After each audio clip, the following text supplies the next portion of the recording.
Now, the first thing that we need to go over are the 6 different breeds available in Biomutant. Those are Primal, Dumdon, Rex, Hyla, Fip, and Murgle.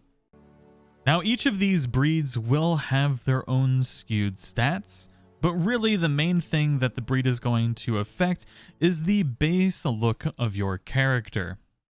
Now, if you really are into min-maxing, there is going to be a breed specifically for each class, but really most of this can be made up for in stats as you level up throughout the game, so you can choose specifically on the style of the breed if you so desire, but if you really want to get into min-maxing, we're going to get into the stats and the best breeds for each class. The Primal breed is going to be the one that you're most familiar with already because it's been used in all of the trailers and box art. Now, it doesn't lend its stats to any specific class, but it does have one of the highest critical chances of all breeds, so it'll be great for melee damage as well as ranged attacks. So if you're planning on playing that and want to basically be free to choose whatever you will throughout the game, then Primal is going to be a good choice for you. The Dumdon, on the other hand, is extremely strong, yet also pretty dumb.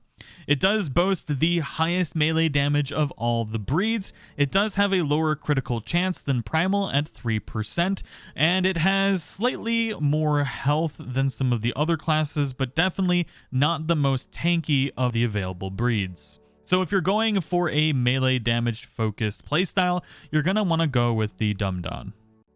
Now, the Rex is more of a jack of all trades. If you want to be able to really play anything in the game, then Rex is going to be a really good choice for you. It's going to have a higher base health than all the other breeds. You're also going to get slightly less melee damage, but your intellect will be higher than that of the Dumdon or Primal. And you don't really have any other downsides to that. So this is kind of one of those that if you just want to do anything, you want to pick the Rex. Now, if you want to play something that's a little bit more tanky, you want to pick the Hyla breed. This is a very tough, tanky class, but it also has the lowest critical chance of all of the available breeds at only 2%. If you want to be a mage, basically using psi powers, you're going to want to pick the Fip. They're pretty derpy looking, but they have the highest intellect of all the available breeds in Biomutant, and it's going to be the perfect choice for a psi power focused playthrough. You also have critical chance at 3%, but you are going to be losing a lot of vitality, armor, and melee damage by choosing this breed.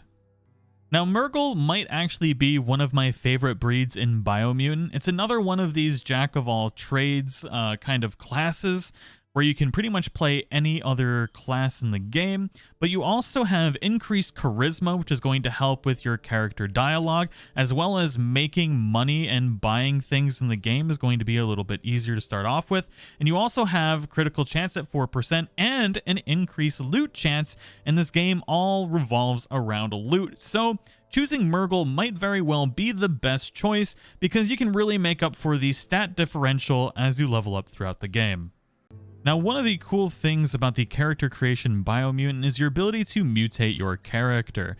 This allows you to skew your stats in a certain direction, which is going to not only change the way your character looks, but you can change your starting stats pretty drastically from the start of the game. If you go towards intelligence, you'll get shorter and a ginormous dome to hold all them brains. Agility will make you tall and lanky. Strength will make your upper body. Apparently we skipped leg day. I don't know. Legs aren't important in this game, I suppose. Then we get vitality, which makes your leg... you just look like a big old chonk with vitality. But you get a total of 90 stat points that you can allocate through this way. 10 being the lowest that you can allocate, and you can basically, if you really wanted to, skew one all the way up to 100. Like if you wanted to be very charismatic, you could increase your barter all the way to, I think it's 32%, which is pretty awesome. That's going to be quite a increase to your decrease to your purchases and increase to your selling. But you can only skew to 2 different stats. So if you wanted to go charisma and intellect, you could do that, or intellect and agility. So you really have to kind of choose how you want to do this, or if you want to skew specifically into one stat. But knowing what class you're going to choose is going to be very helpful during this part. Now, your genetic resistance can be extremely important when you're navigating the world of Biomutant, because you'll get into different zones that'll have different radioactivity or biohazards that will not only deal damage, but cause other effects as well. This you can really do whatever you want, but I like to just put it in the middle and then boost it later depending on what I need.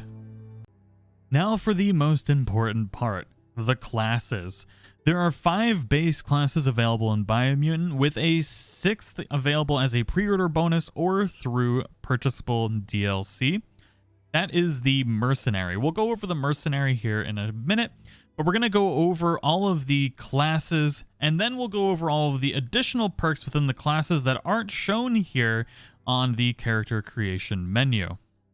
Now, the first one we're going to go over is obviously the Deadeye. If you want to go for a ranged class, this is going to be one of the best ones for you. It gives you automatic access to perfect reload, which means your ranged weapons are reloaded instantly, and your next magazine is granted plus 20% damage, which is pretty nice.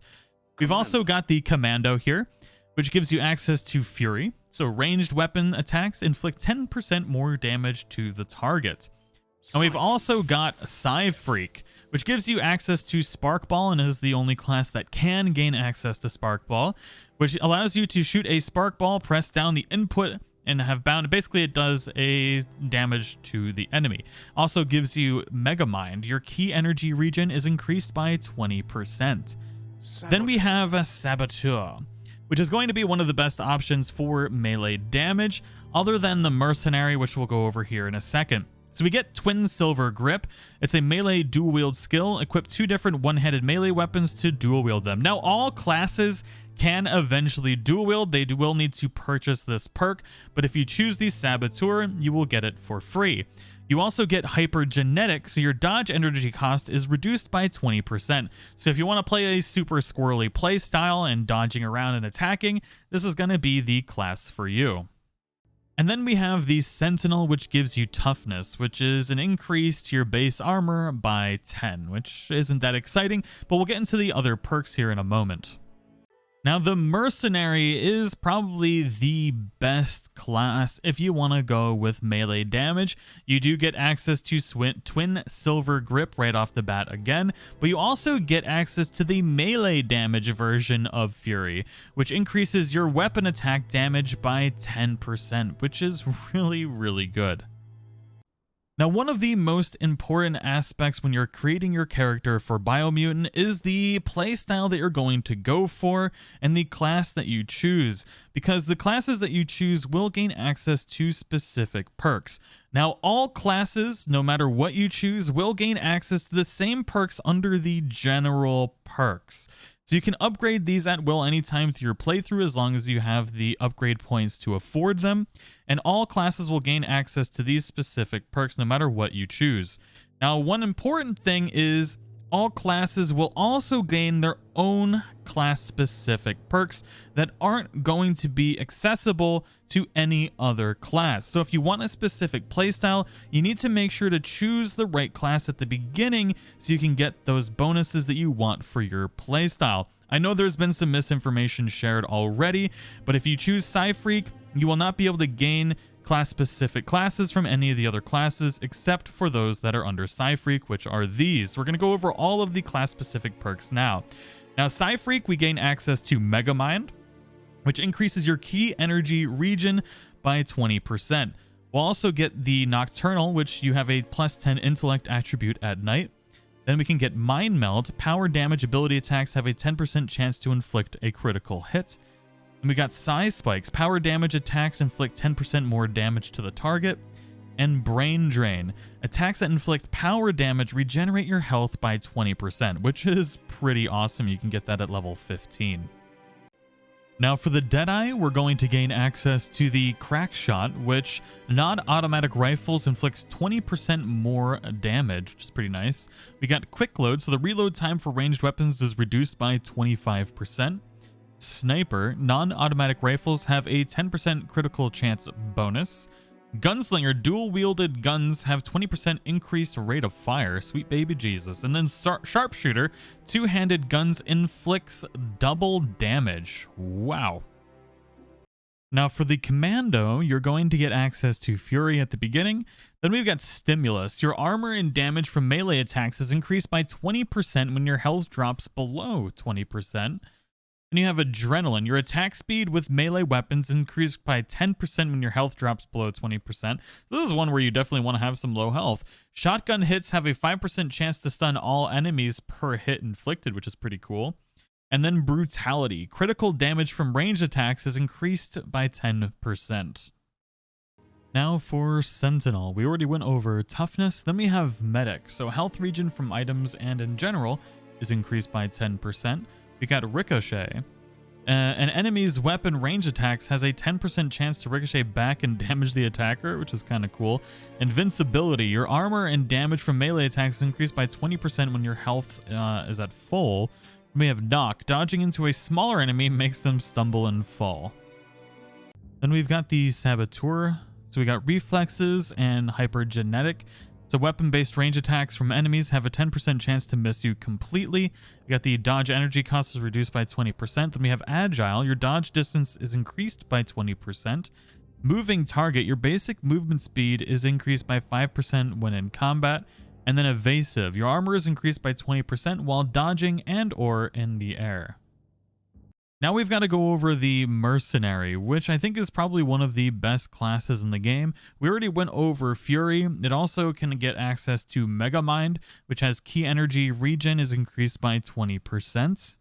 Now mercenary also gains access to the same saboteur skill, which is reflexes. So weapon-based range attacks from enemies have a 10% chance to miss you completely. Then we've got invincibility. Your armor and damage from melee attacks is increased by 20% when you're at full health. And last but not least, we've got brutality. So critical damage from melee attacks is increased by 10%. Now, aside from the class-specific perks, really, you can do anything else you want in the game with any breed and any class. You can still get dual wield, you can use any of the available weapons, and you can adjust your playstyle as you play through the game. But I do hope that all of this information has helped you choose your class and breed and given you some good information before you get locked into something that you may not enjoy throughout your playthrough. But thank you all so much for watching. I'll see you all in the next one.